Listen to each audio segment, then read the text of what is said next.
Our video for today, mga kabayan, will be directly related to that previous video which I have uploaded here on YouTube about the ultimate reason why all of these high-ranking government officials of the Philippines take side with Kibuloy.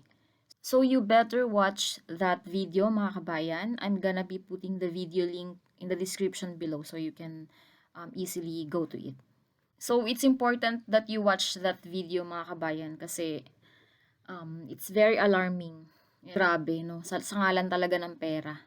So yun, panoorin nyo yung video, guys. So yung video naman natin ngayon, mga kabayan, will be about one of the many reasons siguro why Digong Duterte is friends with Kibuloy. Kasi alam naman natin, no, that Digong Duterte and Kibuloy, they are like, best friends. So now let's watch that video, no. It's actually an interview with Arlene Stone. And she revealed something there na it's really, shocking that even the interviewers were shocked. So let's head on to that video, guys, and let's watch it. Kung itong information na ito na inaalok sa mga very close friends lang ni Kibuloy, no? Like for example, dating Pangulong Duterte, inaalok kung sino yung meron silang gugustuhan na isa sa mga pastoral ay binibigay ni Kibuloy. At ganon? Sa iba pa ng mga close-in friends ni Kibuloy na nasa kapangyarihan. Ito ang isiniwalat ng dating miyembro ng Kingdom of Jesus Christ na si Arlene Stone. Sa eksklusibong panayam ng DZRH, ipinaliwanag ni Stone na tumutukoy ang pastoral sa mga miyembro ng KOJC na mayroong physical relationship kay Apollo Kibuloy. So ayun, grabe no mga kabayan. Pinapahiram pala yung mga pastorals na magaganda ni Kibuloy. Pinapahiram niya dun sa mga kanyang mga friends with benefits na mga kakilala sa gobyerno. Especially si Digong na siyang pinangalanan nga dito na minention talaga yung pangalan ni Digong na isa siya sa mga nakikinabang dun sa mga pastoral ni Kibuloy. Grabe no? Na kung sino daw yung matipuhan nila, kung sino yung magustuhan nila within the pastoral circle, they can have them. And syempre, ano pa ba yung tinutukoy dun na interest sa kanila? 'Di ba? Syempre, hindi naman sa pag-aano din, no? Kilala naman natin si Digong na iba siya sa mga babae. Iba siya sa pagdating sa mga babae. So, ayun, grabe no, talagang there are so many revelations and mysteries surrounding this KOJC and surrounding Kibuloy, and especially surrounding why all of these government officials are protecting him, no? Grabe. Akala natin, no, pera-pera lang, about sa pera lang yung mga dahilan kung bakit ganun na lang yung pagtatanggol nila kay Kibuloy. Kasi if you would watch that previous video which I have uploaded here, so sinabi doon ng isang attorney na, actually no, theory lang naman siya no, isang attorney, but it makes so sense no, kasi basta it makes so sense, so better panoorin nyo na lang yung video na yun. So akala natin no mga kabayan, about money lang kung bakit ganun na lang yung pagsuporta ng mga government officials na yun, na nasa picture kanina, kay Kibuloy. Hindi lang pala dun. Akala natin yun na talaga yun yung ultimate reason, pero hindi pala. Meron pang mas malala pala. And, ayun, di ba, nasabi ni Miss Arlene na hindi lang si Digong, kundi kung sino pa yung mga kaibigan din ni Kibuloy, di ba, na magka-interest dun sa kanyang mga pastorals ay Kibuloy would freely give them to them. For which use, we don't know, but so far sa mga nababalitaan kasi natin, 'di ba, about sexual issues with Kibuloy and the pastorals, and syempre yung judgment natin is ayun na yun, pinapagamit niya din talaga sexually yung mga pastoral niya with other people, especially with Digong. And yun nga, 'di ba, sabi ko kanina, kilala naman natin na so far si Digong na iba siya sa mga babae, lalo sa mga magagandang babae. Hindi natin maiiwasang hindi mag-isip ng hindi maganda about that. Pero grabe no. Friends with benefits talaga sila.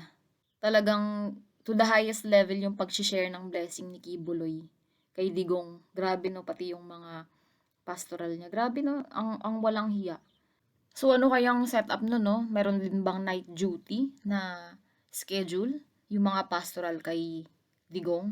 We cannot avoid to think like that. Kasi sa mga lumalabas na ganito. Grabe, no? Ang daming revelation, ang daming sinisiwalat na talagang nagsanga-sanga na tong mga issue kay Kibuloy na kung talagang mapapatunayan na ito ay totoo. Grabe. Grabe sa pinakagrabe. And sino pa kaya sa mga kaibigan sa politiko ni Kibuloy yung nakinabang din sa kanyang mga pastoral? 'Di ba mapapaisip tayo ng ganun? Si Robin Padilla, si Bato. Nakakapag-name drop tayo kasi nakikita natin na sila yung mga malalapit kay Kibuloy at talaga nagtatanggol na harap-harapan. Tapos, 'di ba, syempre, so far may mga kilala na tayo ng mga pastoral ni Kibuloy, 'di ba? Especially si Stephanie, which is it's very degrading, no? Kasi, since lumabas nga yung ganitong issue na pinapagamit ni Kibuloy yung kanyang mga pastoral kay Digong, hindi na, since may idea na tayo sa isip natin kung sino yung mga pastoral niya, especially si Stephanie nga, we cannot help but think na, what about Stephanie? Pinahiram din kaya siya? So, ano kaya mga kabayan, what do you think? Anong masasabi nyo dito sa balita na to? Sa revelation ni Arlene Stone. Super shocking talaga tong revelation na to ni Arlene Stone so far, no? Talagang, for me, ito yung pinaka shocking sa lahat ng kanyang mga sinisiwalat. No? Kahit si Katunying, tsaka yung kanyang fellow interviewer, napa-jaw drop na lang kasi grabe, grabe talaga, no? Kaya kung talagang mapapatunayan na totoo itong mga allegations na to, hindi lang sa outside world magiging best friends itong dalawa, si Kibuloy tsaka si Digong. Pati sa kulungan magsasama sila, malamang sa malamang. There are so many things that's going on in the Philippines right now. Especially sa government, within the government. 'Di ba andyan na yung kay Alice Go, kay Sara Duterte, sa kanyang issue with DepEd funds, sa budget, and ito pa kay Kibuloy na talagang very confidential and it's been going on for years now. Pero andito pa rin, talagang ongoing pa din itong kay Kibuloy. Pero we are getting there, I think. Kasi it's progressing naman na. And I believe yesterday, they did a closed door hearing already about the evidences against Kibuloy. And sana talaga mag-progress na to ng mabilis and para ma-serve na yung justice sa mga naging victims. And with all of these things that's going on now in the Philippines, I believe this is not a coincidence na kung bakit nangyayari ito ahead of elections for next year. I believe this is for the information of the Filipino people. Pinapakita ito, nangyayari itong mga ganitong bagay ngayon para eye-opener sa mga Pilipino, sa mga kababayan natin na to vote wisely sa next halalan. Na pinapakita ngayon yung mga tunay na pagkatao ng mga politicians na nasa gobyerno ngayon na nagpahiwatig naman na din sila ng kanilang pagtakbo sa susunod na halalan. So, mga kabayan, no, let's vote wisely, 'di ba? Let's open our eyes, let's open our minds. At sana makita natin talaga dito kung sino yung mga dapat iboto sa susunod na halalan. Let's pray to God na ipakita sa atin very clearly kung sino ba yung dapat mga iboto sa halalan next year. Let's pray wisely kasi if we earnestly pray naman, God will show us the answer. God will hear our prayers. However, yung pagboto guys, ipagkakatiwala ko na lang yan sa inyo kasi I'm actually an OFW for almost 10 years now. So previously I was based in Middle East, but now I'm here in Oceania. So ayun, hindi kami uuwi next year for election. And actually never naman akong umuwi for election. So, and I've never experienced voting overseas. So, kayo na lang yung bahala dun. And pagpipray ko na lang na manalo kung sino yung karapat-dapat na merong totoong pagmamalasakit sa Philippine government. Anyways, guys, if you have been following Arlene Stone for quite some time now, You may have come across one of her videos kung saan sinabi niya na tatakbo sana si Kibuloy bilang senator or president kung hindi lamang pumutok itong issue tungkol sa kanya, kung hindi lumaki itong issue sa kanya. Ano guys, iboboto nyo ba siya o hindi? Bilang senator or president? Would you vote for him? And thank God, no, kasi hindi na natuloy yung plano niya na yun. Kasi, what if nanalo siya? Kasi, most likely, pwede siyang manalo kasi nga dahil sa kanyang influence, sa kanyang mga kakampi dyan sa government, no? Lalong-lalo na si Digong, ikakampanya siya yan for sure. 'Di ba? Yung religion pa nga lang na maliit ang hinahawakan niya. Ganun na yung pagpapatakbo niya, ganun na yung mga ginagawa niyang mga sexual immoralities. What more kung nanalo siya kunyari sa kanyang pagtakbo, no? What if siya ay mananalo? Baka ang mangyayari ay lahat ng mga ganda sa Pilipinas ay gagawin niyang pastoral. I-influence niya yung buong Pilipinas na sumapi sa kanyang relihiyon, no? Kaya buti na lang at nahuli na siya. At least hindi na matutuloy yung kanyang pagtakbo bilang senator or president. Tsaka mga kabayan, no? Kung napapansin nyo, medyo tahimik ngayon si Arlene Stone sa kanyang YouTube. Hindi na siya nagla-live. Actually, she stopped doing lives already. I think since last week. Kasi last week yung huling live niya . Actually, kung mapapansin nyo kasi, parang at least every week meron siyang live, di ba?